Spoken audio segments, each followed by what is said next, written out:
সকলকে সালাম, আসসালামু আলাইকুম ওয়া রাহমাতুল্লাহ। যে এই আমাদের মামুন ভাই একটা কথা বলছিল আন্দোলনের ক্রেডিটে সংক্ষিপ্ত শুভেচ্ছা বক্তব্য নিয়ে আসছেন সমাজতান্ত্রিক ছাত্র ফ্রন্ট। ধন্যবাদ জানাচ্ছি আজকের এই আয়োজনে উপস্থিত আমাদের বিশেষ অতিথিবৃন্দ এবং সামনে উপস্থিত আছেন আমার জুলাই আয়োজন। আমরা জুলাই অভ্যুত্থানে ভালো একটা অভ্যুত্থানে সবাই হাতে হাত ধরে আন্দোলনে সক্রিয় ছিলাম। দেশের যখন 15 তারিখে ছাত্ররা বিভিন্ন দল বিভিন্নভাবে আন্দোলন করেছে। এখন এখানে আমরা যারা রাজনৈতিক ঐক্যবদ্ধভাবে আন্দোলন করেছি, সেই আন্দোলনের পরিপ্রেক্ষিতে আওয়ামী লীগের কাজ হতো বা হয়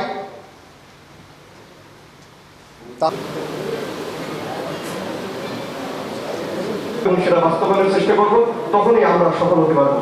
অতএব আমি এই ঝিনাইদহের কৃতি সন্তান এখানে যদি তারা থাকতো এই প্রোগ্রামটা আরো পরিপূর্ণ হতো। মত বিনিময় করা অনেক পদত্যাগের জন্য প্রোগ্রাম করেছে এবং আপনারা জানেন নিজের জীবন দিয়ে নতুন বাংলা নতুন ধন্যবাদ সবাইকে। আগস্টের পরে নিষিদ্ধ হওয়ার দরকার ছিল, অথচ দীর্ঘদিন পরে যখন আওয়ামী লীগ নিষিদ্ধ হচ্ছিল প্রয়োজন হয় এই সময় শ্রম রক্ত দেওয়ার জন্য প্রতিশ্রুতি আমাদের আজকের প্রধান সম্মানিত প্রধান অতিথি